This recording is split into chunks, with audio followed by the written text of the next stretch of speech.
محترم جناب عمران صاحب جوہنسبرگ ساؤتھ افریقہ، السلام علیکم۔ ہم آپ کے ممنون ہیں کہ آپ نے ہمارے ویب سائٹ اہل سنت .net پر یاد فرمایا۔ تاخیر سے جواب ملنے پر آپ سے معذرت، میں آج کل اس قدر مصروف ہوں کراچی میں کہ میں آپ کا جواب دینے سے کافی دن سے قاصر رہا، لیکن آج میں جواب کے لیے بیٹھا اور انشاءاللہ آپ کو اطمینان ہوگا جو جواب میں دوں۔ ایک بات تو یہ کہ جس کتاب کا آپ نے نام لکھا، اصل میں یہ کتاب میرے پاس موجود نہ تھی۔ بمشکل تمام میں نے اس کتاب کو تلاش کیا اور پوری کتاب کو مطالعہ کرنے کے بعد آپ کا جواب حاضر۔ آپ نے پوچھا کہ آپ نے مجھ سے ثبوت مانگا کہ پیر مہر علی شاہ نے اگر حسام الحرمین کی توثیق نہیں کی تو میں حوالہ بتاؤں۔ پیر مہر علی شاہ صاحب نے اس سے متعلق اپنی کتاب مہر منیر میں کچھ لکھا۔ مزید میں عرض کروں گا کہ میں اشرف علی تھانوی کا معتقد نہیں ہوں بلکہ اعلی حضرت کے نقطۂ نگاہ سے متفق ہوں۔ یہ بات صرف اس لیے معلوم کی کہ میں اس عنوان پر اس جیسے اور دوسرے عنوانات پر ریسرچ کر رہا ہوں۔ آپ اس بہترین خدمت پر میں آپ کا شکر گزار رہوں گا۔ محترم جناب عمران صاحب، اب دیکھیے جو چیز آپ کو نظر میں چبھی اور جس پر آپ کو یہ سہو ہوا کہ شاید پیر مہر علی شاہ صاحب رحمت اللہ تعالی نے اعلی حضرت فاضل بریلوی کے جو نقطہ نظر تھا اس کی توثیق نہیں کی۔ سب سے پہلی بات تو یہ کہ جو حوالہ ہم نے یہاں تلاش کیا ہے یہ مہر منیر صفحہ نمبر 142 ہے۔ بحث یہاں سے شروع ہوتی ہے جس سے ہمارا مسلک جو ہے وہ بالکل واضح ہو جاتا ہے۔ چونکہ آپ نے مہر منیر کا حوالہ دیا تو میں سمجھتا ہوں مہر منیر آپ کے پاس موجود ہوگی۔ اب سنیے، دیوبندی، بریلوی اور دیگر اسلامی مکاتب فکر کے اختلافی مسائل پر آپ اپنا مسلک تحریر اور تقریر اور تالیفات کے ذریعے برابر واضح فرماتے رہے۔ اگرچہ فروعی مسائل میں اختلاف کی بنا پر ان کی باہمی کشمکش آپ کو ناپسند رہی، تاہم فریقین کی حق بات کو ہمیشہ سراہا۔ ابن تیمیہ اور ان کے شاگرد ابن قیم کے متعلق فرماتے تھے کہ ان کے تباہر عالم اور خادم اسلام ہونے میں کلام نہیں، مگر بعض اجماعی مسائل میں رعایت توحید کے ضامن میں تشدد اختیار کر گئے ہیں، اور حضرات اہل اللہ خصوصاً حضرت شیخ اکبر قدس سرہ کے مسلک توحید وجودی کو غلط طور پر پیش کر کے ایک بری مثال قائم کی۔ گویا اگر 1000 میں سے ایک پہلو ہی موافق وجود ہوتا تو مخالفت کی نیت پر شبہ کرنے سے منع فرما۔ حضرت نے امکان کذب باری تعالیٰ کو محال اور علم غیب عطائی اور سماع موتا کو برحق اور ندائے یا رسول اللہ صلی اللہ علیہ وسلم، زیارت قبور، توسل، استمداد انبیاء و اولیاء علیہم السلام اور ایصال ثواب کو جائز قرار دیا۔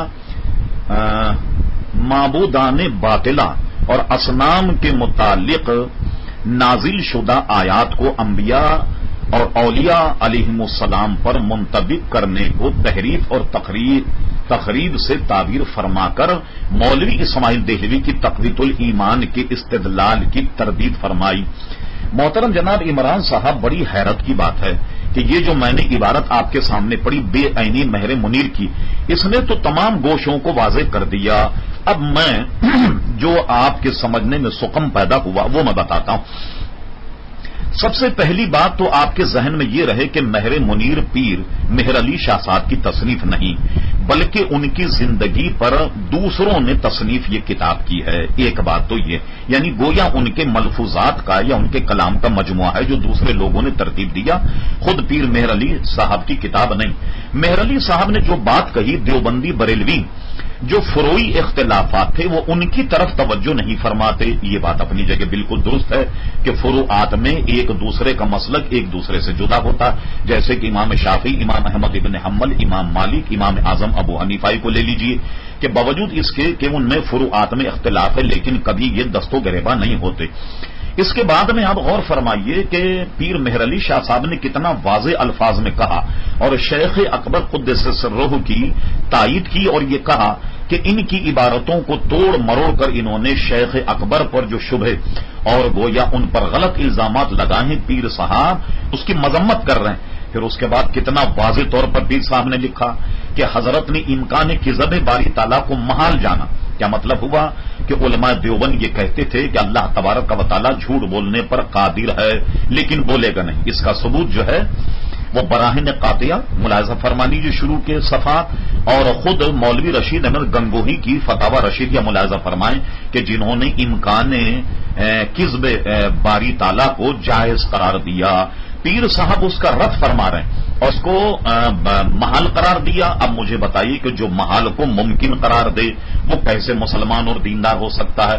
پھر اس کے بعد علماء دیوبند آج تک لکھتے چلے آئے کہ حضور علیہ السلام کے بارے میں کوئی اگر یہ عقیدہ رکھے کہ حضور علم غیب جانتے ہیں تو وہ کافر ہو جائے گا، دائرہ اسلام سے خارج ہو جائے گا۔ اور اسماعیل دہلوی نے تو تقویت الایمان میں یہ تک کہہ دیا، خواہ وصف ان میں ذاتی معنی یا عطائی ہر طریقے سے شرک ہوگا۔ اور پیر صاحب دیکھیے کس طریقے سے ببانگ دول اعلان کر رہے ہیں کہ علم غیب عطائی اور سماع موتا کو برحق جانتے تھے۔ اس سے بھی واضح ہو گیا کہ وہ علم غیب عطائی کے قائل تھے۔ علماء دیوبند اور تمام وہابی کہتے ہیں کہ جب آدمی مر جائے قبر میں رکھ دیا جائے تو وہ نہیں سنتا، معاذ اللہ، یہاں تک وہ کہتے ہیں کہ حضور صلی اللہ علیہ وسلم بھی نہیں سنتے، اسی لیے تو وہ ندائے یا رسول اللہ کو شرک قرار دیتے ہیں۔ اور پیر مہر علی شاہ صاحب صاف طور پر کہتے ہیں سماع موتا کو برحق جانتے تھے، ندائے یا رسول اللہ، زیارت قبور، توسل، استمداد انبیاء علیہ السلام، ان سب کو وہ جائز جانتے تھے۔ حالانکہ علماء دیوبند ان سب کو ناجائز، بعض کو حرام اور بعض کو شرک جانتے ہیں، اور ایصال ثواب کو تمام وہابی اور دیوبندی جو ہیں وہ لغو اور شرک سے تعبیر کرتے ہیں۔ دیکھیے پیر صاحب اعلان فرما رہے ہیں کہ ایصال ثواب کو وہ جائز قرار دیا، اور معبودان باطلہ اور اصنام کے متعلق نازل شدہ آیات جو انبیاء علیہ السلام اور اولیاء پر علماء دیوبند منطبق کرتے ہیں، پیر صاحب ان کا بھی رد فرما رہے ہیں۔ اور حیرت کی بات یہ کہ آخر میں پیر صاحب نے اسماعیل دہلوی کا بھی رد کر دیا، پھر بھی آپ کو پیر صاحب کی عبارت پر شبہ ہے۔ تو میں تو آپ سے یہ گزارش کر رہا تھا کہ حسام الحرمین کے متعلق کہ وہ پیر صاحب کی نظر سے گزرا یا نہیں۔ اگر پیر صاحب کی نظر سے حسام الحرمین اگر گزر جاتی تو یقیناً پیر صاحب اس پر اپنی رائے دے کر وہی حکم لگاتے جو دوسرے علماء نے لگایا، جیسا کہ خود اسی عبارت میں پیر صاحب نے اسے گمراہ کن اور دیکھی کفر قرار دیا یا نہیں، امکان کذب باری تعالیٰ، اس کو انہوں نے منع کیا۔ اور پھر دیکھیے اسی کے نیچے اگر آپ دیکھیں وما اہل بہ لغیر اللہ پر بھی پیر صاحب نے ہمارے مسلک کی حمایت کی، اور اسی طریقے سے غیر مقلدین جو ہیں ان کی بھی سرزنش کی۔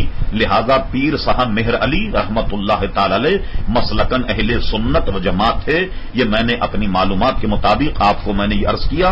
مہر منیر جو اس وقت مطبع میرے سامنے ہے، یہ پاکستان کا چھپا ہوا، جسے جناب سید پیر غلام معین الدین شاہ صاحب اور سید پیر شاہ عبدالحق شاہ صاحب نے اسے گویا تباہ فرمایا۔ اس کے صفحہ نمبر 142 کو آپ ملاحظہ فرما لیں تو انشاءاللہ ہماری رائے کی تائید بھی آپ کو مل جائے گی اور پیر صاحب کے موقف سے بھی